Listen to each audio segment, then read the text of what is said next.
Hello, everyone, and welcome back to another episode of the Data Room. Today, I'm joined by Jason Isaacs. I met him just on actually just a random Zoom call about 2 weeks ago. Really cool guys, Rice alumni, and he is the founder of a clothing company called Blurry Recreation. Super excited to talk to a founder. That's what this podcast is all about. And Jason, I'm going to pass it off to you to introduce yourself and tell the audience a little bit more about what you do. Totally. Yeah. Thanks so much, Jacob. Yeah, so I'm a 2016 Rice alum. I've been out of school for sounds crazy to think about, but I guess 8 years now. I didn't always imagine founding a business coming out of Rice. I think I was like a lot of other graduates, kind of confused on what to do and kind of just took the job that I felt like made the most sense. So did consulting for a little bit, worked at a startup for a little bit to kind of gain some experience, and then um, ended up founding the business almost a year ago. And I've been working on building a sustainable streetwear company here in LA. That's awesome. Yeah, there's a lot of great subjects that I'm super excited to talk to you about. But the first question that I like to start every guest off with is just why did you agree to come on this podcast? Yeah, I think one of the that's a great question. I think one of the things that I realized when I was at Rice is that I didn't have a ton of examples of people that were doing things that maybe I felt like were a little bit more interesting to me. It's kind of like one of the benefits and I guess downsides of having a alumni network in Houston that kind of like is very reliable is that you kind of tend to get experiences and see different jobs that like the alumni closest to you are doing, which in Houston, obviously there's a big oil and gas sector. There's a huge medicinal community or medicine community. There's a huge, consulting and banking. And so those kind of became the prevailing themes of the jobs and careers that I gained exposure with in terms of people being able to talk to people about the interview processes and how those went. So I think when offered the opportunity to kind of come onto the podcast and talk about something a little bit different in terms of like entrepreneurship, one, because I think that, if you have an idea and you're willing to put the work in, everyone should be attempting that. But yeah, it was just an opportunity to kind of share an experience that maybe a lot of Rice students don't necessarily get exposure to initially, or people in general. So That's awesome. That's awesome. Of course, I really appreciate the time. Really, the whole point of the podcast is to build a data room of how to be the best entrepreneur possible. And I think you're the first kind of sustainable clothing company that we've talked to. So that's really cool for me, just trying to branch out and talk to a lot of different founders. And something that you mentioned last time we spoke is that you kind of always knew in the back of your mind that you wanted to start a company. You just felt like maybe you weren't quite equipped to do so right out of undergrad. And so you went about kind of gaining the skills first until you were a little bit more established and then you went for it. I guess first off, what was it about starting your own company that really excited you even back in your undergrad days? And then now that you're actually running the company, was it everything you imagined? yeah, that's a great question. In terms of like, I guess what excited me about having my own company, I think it was equal parts like the challenge and I guess benefits of being able to do that. I guess from a challenge standpoint, I think it was cool to think of an idea of a business and see like, okay, can I actually make this a reality and translate this to actually working in the real world? Like it's very different writing on a piece of paper, like I want to have a clothing business and then, all these different things, and then actually running it in the real world where you're going to encounter, manufacturing partners and business partners and marketing and like needing to translate that. I felt like it was a cool opportunity to kind of just like really put my mind to the test of like, can I make this thing that I thought about a real thing? So that's the component that excited me.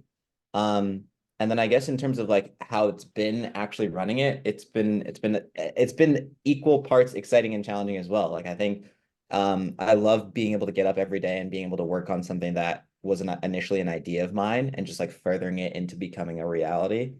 Um, but at the same time, I mean, you deal with so much different stuff in terms of like, trying to market things correctly, trying to release things on time, trying to resonate with people that have no clue what's going on in your head, but need to understand that concept in like a 10-second Instagram video or a 30-second, TikTok video or whatever. So, yeah, I think it's been equal parts challenging and it was equal parts the challenge and excitement that initially attracted it to me. Yeah, that's awesome. I think one of the things that I've kind of come to realize that is that when you're the founder, everything kind of relies on you, at least initially. Like when I was running orientation week at Rice or when I started the Rice Venture Fund, like in these early stages, it's really like as the founder, it's your vision and it's your effort that's driving everyone else forward. And if you take one day off, like nothing gets done. Like, where are you in that process? Are you still in those early days, or have you been able to kind of transition and begin to automate some of those processes? Yeah, it's interesting that you asked that question because I think just this week I had my first conversations with like, aspects of the business that I might want to start getting some help on or outsourcing and maybe bringing on some partners for. But yeah, I mean, I think the early days, to your point, are predominantly like you working on this idea. And um, I think that also extends to just like how you treat yourself outside of the business. Like, I think if you're stressed out and you don't like acknowledge that stress and maybe go for a walk or like get a coffee with a friend or go to a friend's birthday party or whatever, that stress is going to translate to the business, right? Because you're the only one whose emotional and physical kind of state is operating this entity. Right. So I think in the early days, I'm not sure how it works in a co-founder situation because I didn't have a co-founder, but in the early days is just like a single founder. I think it's equally important to take care of yourself in all the other dimensions that are not necessarily related to the business so that you can be the best for when you are working on the business. Yeah, that's a great point. I've talked to some other founders about this, and I'd love to hear your take. Basically, the question is just, what does your daily routine look like? And just to put it in context, I've talked to people that said work super, super hard Monday through Friday, like maybe 16-hour days, whatever, and barely get any sleep, and then take the weekends to just completely recharge. Or I've also talked to someone that said they work 7 days a week, but like more like 8 to 10 hours. What is your general take on kind of balancing? I guess maybe some people say work-life balance, other people say you shouldn't have work-life balance, it's all work. Like, what is your general take on how you structure your schedule? Yeah, I think my general take in terms of just like thinking about your schedule first off is taking some time to really think about how do you operate the best? Like some people are morning people, some people are evening people. And I think what's cool about having your own business is that, you know, corporate structures are great. Like it's nice to have that structure of like I show up at work at this time, I leave work at that time. But when you're going on off on your own, and maybe what took me a second to realize is that like there's no more structure. Like I get to structure my own day. Like I get to say I start at this time, I end at this time. If I want to leave in the middle of the day for a break or whatever, I can do that. But I think a lot of my current schedule is just born out of noticing the times of day where I'm most productive and how that structure and schedule works the best for me. Um, and so for me, I'm not saying this is necessarily a routine that I would say that necessarily is going to work for anyone else, but I take the time usually in the mornings to kind of meditate and like think about what I want to accomplish for that day. Because I think there's also a component of entrepreneurship where it feels like everything needs to happen in a single day, which is not necessarily true. So being able to think about what I really want to focus on for that individual day is helpful in the mornings. Um, then I'll typically start working on my most important, most brain draining tasks in the mornings because I'm like the freshest, I'm the most awake. I typically haven't had any, stresses prior to that to work on. So it's nice to get the most stressful things out of the way first. Then I try to take a break in the around like the middle of the day, like maybe three or five. Between 3 and 5, I usually go to the gym to kind of reset and do like part two of my day. And then I come back and work on maybe some administrative things that are like a little bit more low brain power, like, answering emails, getting back to any messages that I need to get back to, scheduling things, putting things on my calendar, and trying to naturally kind of like, I guess, wind down with my circadian rhythm. And I usually do that 6 of the 7 days of the week. And then I usually try to it doesn't always happen, but I try to reserve one day of the week where I'm completely not working on anything business related to kind of reset. Yeah, that sounds like a really good schedule. I guess to get a little bit more specific, like when do you actually go to sleep? Like what time do you go to sleep? What time do you wake up? Yeah, I try to be protective of my sleep because I've recognized that I'm gonna be the most productive and happy and like focused on my business when I can get a full 8 hours of sleep. So I typically try to be in bed by like 10:30, and I typically try and wake up around anytime between 6 and 6:30 usually. Okay, yeah, that's a great sleep schedule. I personally try to go to bed early and wake up early as well. I really love the morning, and you mentioned gym in the afternoon. Like I love starting the day off with a workout. Yeah. I feel like just I wake up, go immediately to the gym, and then immediately into work. And I love that flow of just like there's no downtime really, no like hanging out, no super casual long breakfast. It's just like go, go, go. That for me, that works really well. But I also can appreciate someone like you taking the morning to just kind of meditate and reflect.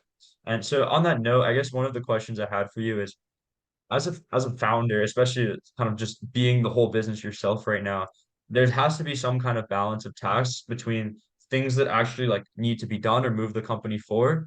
Also, kind of more of like the plotting and brainstorming type activities. Would you say you do a lot of the plotting, brainstorming stuff during that meditation session? Or like what is kind of the balance between, tangible action items versus like, I guess like vision mapping and that type of thing? Yeah. What's interesting is I don't know that I ever operate from a place where those are constants all the time. Like I think and I think that's, yes, part of the meditation is trying to get really centered around, like, let's say one week, marketing is most important. And so like I really need to knock out most of my marketing tasks to start, and then everything else can kind of take a back seat. Um, that necessarily isn't going to be true the next week. Like maybe I need to work on more sales related things, or maybe I need to work on more design related things. So I think part of the meditation is really just trying to ground, like having I don't want to say it's a vision board, but I have like a document that kind of like maps out a longer term time frame for the business and what I want to work on, which kind of keeps me centered so that I'm not anxious about like the fact that I'm not operating from a place of like, having a North Star. So I have that document that kind of is my North Star, but I try to be very like intentional about what I'm working on a week to week basis. And part of the meditation definitely helps me get in touch with like, what do I feel like is a burning kind of like fire that I need to put out right now versus the fires that I can put out maybe next week or next month or whatever. Yeah, the classic startup metaphor of putting out fires. I think a lot of founders go to that one because it really can feel like always just putting out fires. And I feel like even the most successful startups, like it's never just smooth sailing. There's always going to be fires to put out. So we've talked a little bit about your sleep habits, which I think that's great, going to bed early, waking up early. I love doing that too. We also talked about morning meditation. Just something that I personally am like really interested in and probably my favorite insight to gain from these podcasts is what other habits do you have that you think have contributed to your success? And just to preface it, like I don't know, when I was maybe a senior in high school, I wrote out like the four most important things for myself for like my life. And one of those four was developing the right habits because it's automatic, right? Like it takes no brain power to do a habit that you've deeply ingrained in yourself. And it's just like every day, the compounding effect over a lifetime can be tremendous if you build the right habits. So Uh-huh. what other habits do you have that you think are really important? Yeah, that's a great question. Um, One, I think like uh fitness and like working out, because I think the mental fortitude that it takes to either wake up early or at the end of a day go and like lift weights or go on a run or do anything that requires like physical exertion especially at a time of the day where you don't necessarily feel like you want to be doing those things. I think there's just something that you acquire in that like real experience that helps you translate to business related things where like maybe you're working on something like taxes or admin where you're like you don't want to be doing it but you know you need to be doing it. I think I try to address like the portions of my exercise and fitness in the very same way that I do business, where it's like just building up my mental like fortitude to address challenges. And I think there's something about just like working out that I've always associated with like the types of mental thoughts that come to me when I'm working out, like, oh, I don't want to do this set, or like, oh, this is like so heavy, or like whatever. Those are getting past those hurdles is very similar to like getting past business hurdles. Definitely agree with that. I started going to the gym in the morning because like I looked at Tim Cook goes to the gym at 4:30. I worked at a startup, the CEO there also, and maybe he went at like 5 or like 4:30 also, some really early time. And I was just Yeah. like, man, all these people that I want to be like, they're doing it. Like I should try it.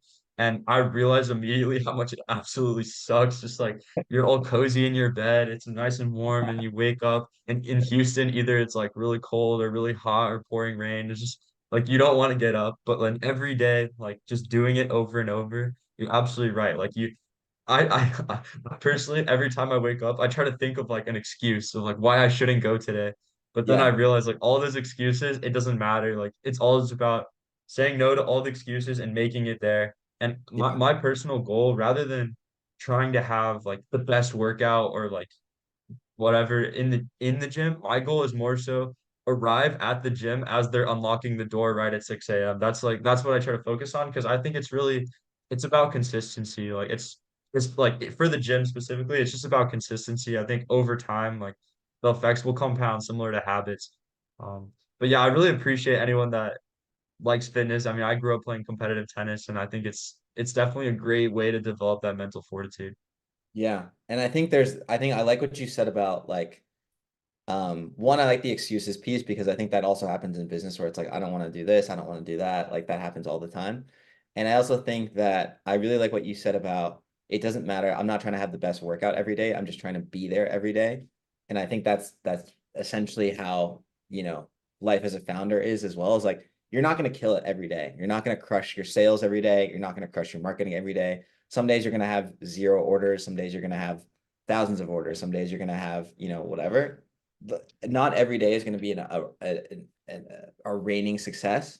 But if you just show up every day and you keep working at it, that's the most important piece. It's just like most of the time, a lot of the advice that I've gotten from people that are farther along this journey than I am, that are mentors of mine, have just been like, you just got to stay in the fight long enough to get lucky. And, you know, a lot of the businesses that have worked out are just because those founders just didn't give up and they kept showing up every day, not necessarily because they had every single day was, an incredible success. Yeah, for sure. Definitely agree with all that. And you kind of bring up a really interesting point that's been on my mind recently. So I'd love to hear your take. I think there's two schools of thoughts in terms of like your time. One is show up for everything. Like always just be present, be in the room, go to every event, like just make a presence and maybe the first 10 times you're there, like nothing really comes about it, but then the 11th time you meet like the right connection, you get the right introduction, whatever it may be. That's kind of one school of thought. Like I think Sam Altman's an example. I've heard him give that advice before of just like be in the room. On the other hand, I hear from other people a common trait of billionaires is they say no to a lot of things. Almost they say no to almost everything besides like the exact task that they are laser focused on. And maybe that's just because they're already a billionaire and they have the luxury to do that. Like Elon Musk, an example of someone that says that. What is your kind of general take on the balance between showing up as much as possible and making a presence for yourself, but then also like saying no and staying laser focused? Yeah. That's a great question. And let me just take a second to kind of think about my answer because I think I've definitely in both schools of thought at different points of my career and life. And I think this is maybe where meditation helps me is like understanding, is this a week where I can maybe say a little bit, maybe I can offer more yeses this week because I'm open to doing things. Like it doesn't feel like there's fires that I absolutely need to address that, are going to, cripple the business. Versus like on weeks that I'm going to say no to a lot more things, maybe that's because there are a lot of fires that I need to put out and stop. So I guess my opinion and take on that whole thing, like, should you say yes to things? Should you say no to things? Uh, I don't want to say it's dependent because that feels like a little bit of a cop out answer, but I feel like I'm probably a more of a yes person than I am a no person, just because I like, and the business that I'm in and the industry that I'm in requires a lot of those connections and networking to be developed. So it's probably going to be more advantageous for me to say yes to something than it is to say no to something. But I think that's very dependent on like the industry and the company that I'm trying to build and the fact that so much of it is built around social connections. Um, so yeah, I guess that would be my take is like I'm gonna probably lean more into the yes school of thought, but I also recognize the value of being able to like focus and being able to say like this is not a week where I can just like be a yes person. Like I probably need to say no more often this week than I can say yes. Yeah, that's a very fair answer. I think like ultimately I think most business people will say that they're in an industry that's very reliant on networking. I think that's just kind of the name of the game. But I Yeah. mean it makes sense too, right? It's like you have to do the cost benefit analysis of every meeting or every event or whatever it is. I kind of another like this or that question I just sort of thought of on the spot is motivation versus discipline. Like I hear a lot of people say that motivation doesn't matter. All that matters is discipline. Like if you just got to master yourself and just like force yourself to do what's necessary regardless of how you feel about it. On the other side of things, I hear a lot of people say like you got to love what you do and you do something until you're no longer motivated to do it. And to use an example from a class I'm in right now about power and influence, they have this, we're reading a book about change, and I think it's called Flip the Switch, something like that. And basically they say each person is like a little rider on top of an elephant, and the elephant is your emotional side, and the rider is like your intellect. And it's like you can only like the rider can only control the elephant for so long. At some point, your emotions are going to dictate the direction that you go. So I guess, and I guess me personally, I lean more to the discipline side. I think that people are able to control, like you should be able to control yourself. Like, of course, there's days you're gonna feel bad, you're gonna feel tired, you're gonna be disinterested in things. But if you truly believe in it, I think you got to stay disciplined and like push through the pain. Essentially, what is your general take on motivation and discipline? Yeah, I think my overarching take is that motivation probably gets you started and discipline is what keeps you going and in the fight. That being said, I think again, just the nature of the things that I'm working on, um, I guess this more relates to expectation. And I guess this is something that I've dealt with. There was a while ago where I read a book and it was basically saying like as an artist and as a designer, which I try to, be in my business, um, you just gotta, sit down every day and draw something. It was kind of his advice. And he's like, you're not always gonna draw something amazing. Like, some days you'll draw something that you love, some days you'll draw something that you won't, but you just gotta sit down and draw, which is kind of, I guess, the discipline component. Um, but I think on the days that you feel maybe a little bit more, like let's say you typically draw for an hour, on the days that you feel motivated to draw for 2 hours, like be comfortable kind of exploring that because you have that motivation kind of present. So I guess motivation is what gets you started, and discipline in my mind is what keeps you going. But I think you should also acknowledge the times where you maybe have a little bit more motivation and explore and like give the proper weight to those times because those can sometimes be times that get you along farther. Um, but yeah, I would say for the most part, my general school of thought is like you start on motivation, but discipline is like what kind of keeps you going. Yeah, that's a really good take. I kind of agree that it is motivation that really gets the fire sparked, and then definitely gonna require discipline, especially to run your own business. I mean, there's a lot of stuff that's gonna come your way. You're gonna have to deal with a whole host of issues. Well, Yeah. that's really good take. Another question I had for you.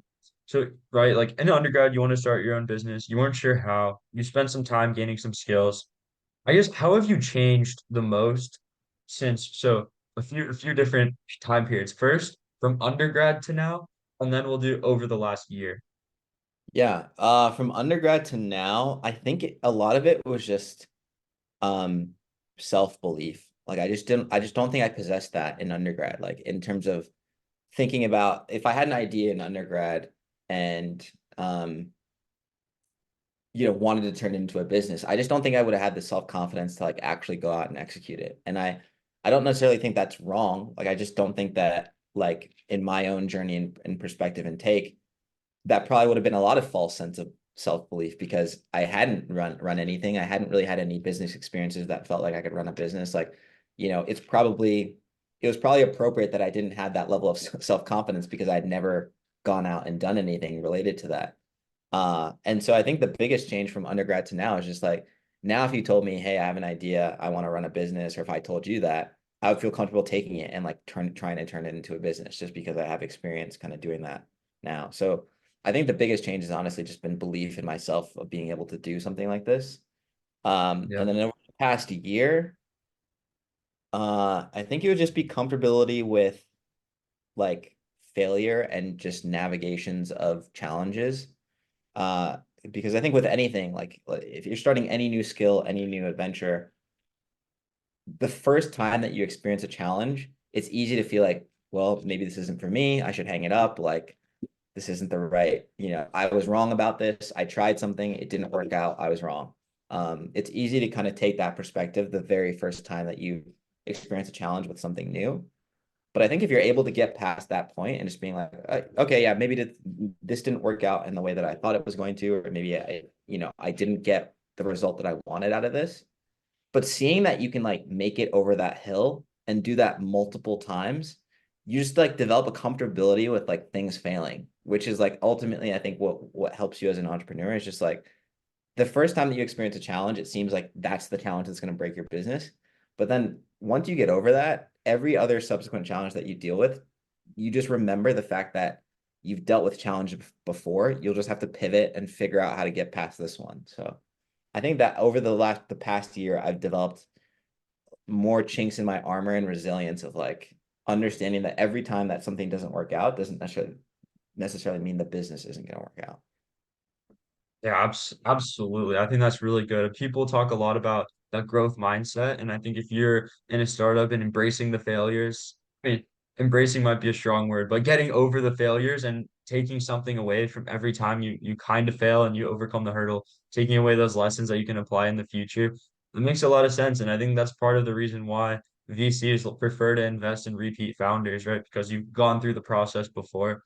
Like, I mean, I think no one can really argue with that one. Definitely, like overcoming failure is super important.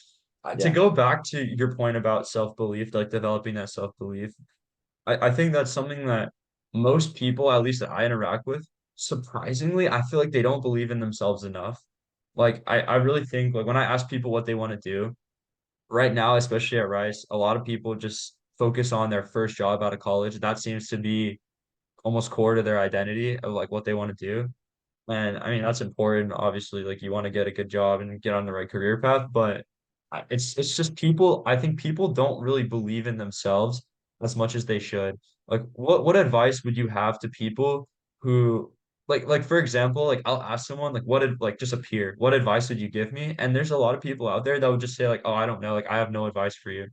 And maybe they're just being humble, but to me that signals that they feel like they haven't achieved anything worth like they didn't learn any lessons along the way worth sharing. So I guess Yeah. from your point of view, what would you say to someone that's kind of working on believing in themselves? Like what is your how do you get better at that? Yeah. It's a good question. I think I've given it a lot of thought, especially, more often these days, just because I'm attempting to do something that is almost entirely driven from self-belief. I would say there's two things that I would say to someone that wants to believe in themselves more.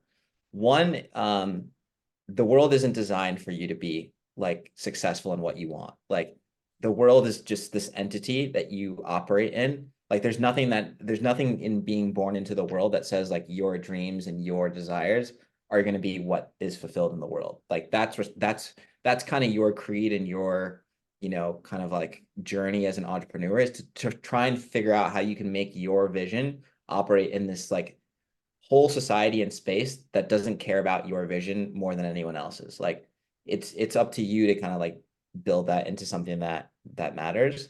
Um, the second thing the second thing I would say and related to that is that in anyone that's trying to believe in themselves more, I would say like you need to get away from the noise. Like get away from the noise of like what your friends are saying is the right things to do, what your parents are saying are the right things to do, what people that you're following on Instagram or what like you need to kind of remove yourself from all the talk of the world because again that's not related to anything that's happening within your own mind, your own desires, your own belief system. You need to kind of like block out the noise, I would say, and being able to like really step into like what are the voices that are coming up in your own mind, like what are the ideas that are coming up in your own head about where you want to be and what you want to be working on and what's important to you.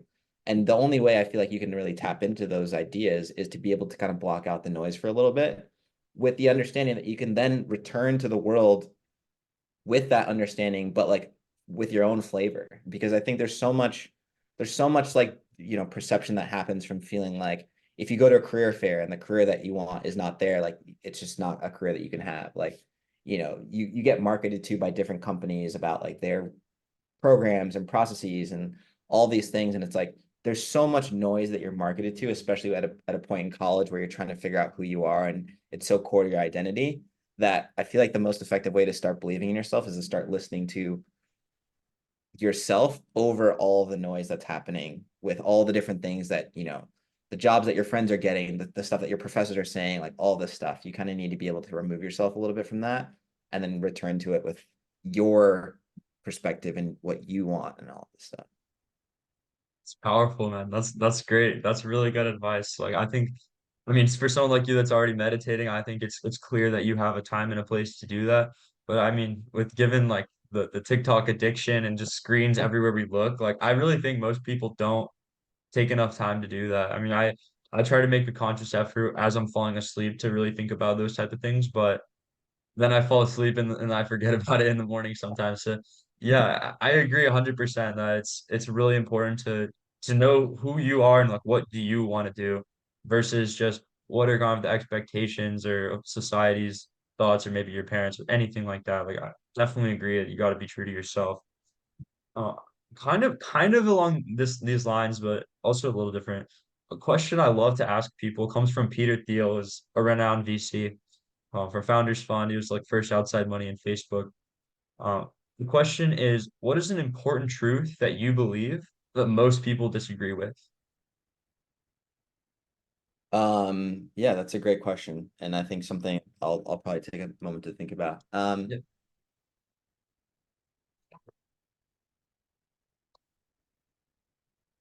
I guess it's related to kind of what I just discussed about, where I like that individual voice and those individual ideas are things that deserve breath and space to kind of, you know, take time to remove yourself and think about. Like I think a lot of people would think that, I guess some people would think that navigating the world and understanding the world and being successful in the world, you need to be in, the mix all the time, and you need to be understanding like what's trending, what's happening, whatever. But I think um, the investment of being able to think about the things that you feel like are individual and true to yourself is what's going to get you farther in the world, not necessarily always being in the mix of everything and all the trends and all the stuff that's happening and stuff like that. So I would think that's a piece, and then maybe on a more like fun conversational piece. Um, I don't know that it's a truth that no one else believes, but I guess I'm contrarian about the benefit of like AI being so like revolutionary and like changing every single aspect of like how we're going to interact. Like I think the most effective use of AI, just because it's a hot topic for me right now and something I think about, is thinking about how to like exponentiate human potential, not replace it. Like Mm. I want us I to be just saw able your to, LinkedIn post. yeah, I want us to be able to like use it like as a tool to further human connection and human interaction, because at the end of the day, like business relationships, whatever, like exponentiating ourselves and being able to be more human, I think is going to get us farther than thinking about how robots can replace human things. Yeah. Yeah, I mean, I hope we don't get replaced. That's definitely true. AI is really powerful. There's a lot of cool stuff you can do, and frankly, I think I underutilize it. I don't really use like AI hardly at all, to be honest. But I think has a lot of potential. It's definitely fun sometimes to poke around in ChatGPT and whatever else. So now we're almost out of time, so I want to go to our last two questions. The first of those is, what is something you want to tell me? Yeah, I think I would tell you that you're doing an incredible job of just being able to explore. Like half the battle is just exploring this and getting more data. Like I love that your podcast is data called data. What was the name? It was data. The data room. The data Data room. room. I love that it's the data room because like that I think was so critical for me in getting further in my own journey, is just getting more data points from people that were exploring it. So I love that you host a podcast that just like enables you to have those touch points with different people and just giving people a space to share their story and then being able to take away things that are important to you. So I would say that I'm happy that you're doing that and furthering that cause. I think that's a worthwhile thing to invest in. Awesome. Well, then the very last question is just, what is something you want to tell the viewers? Yeah, I think I would tell the viewers, take your time with all of this stuff. I think there's so much different pressures to figure out what you want to be doing, whether that's entrepreneurship or a career. And I don't think that there's ever been an instance, and maybe something related to your truth question that you asked me before, that I believe that other people don't. I don't think I've ever seen people that are successful and have enjoyed their success rush the process of becoming successful. I don't think I've ever interacted with someone that's like that. There may be a lot of people that are quote unquote successful or quote unquote have like, reached a certain point in life. But if that process felt rushed, or if they felt stressed in kind of achieving that process, I feel like 9 times out of 10, maybe 10 times out of 10, those stories crumble in some form or fashion, whether it's family related, business related, whatever. So I would say that there's nothing good that comes from rushing a process. Like anything good is going to come from, taking your time and moving at a pace that feels comfortable for you to stay honest with like the things that you want and things that feel true for you. So I guess what I would say to the viewers is like, whatever your ambitions are, and if you don't have ambitions specifically in anything yet, that's also part of the process. Just take your time with it. Don't feel like you need to be farther along or faster along your own path than where you are right now. Great advice. Great advice. I feel like you most of the things you're saying are very empowering to people, which is that's really great. I hope this message gets out there to more people and hopefully they can, get more confident in themselves, find out what their ambitions are, and then hopefully have the motivation and discipline to execute.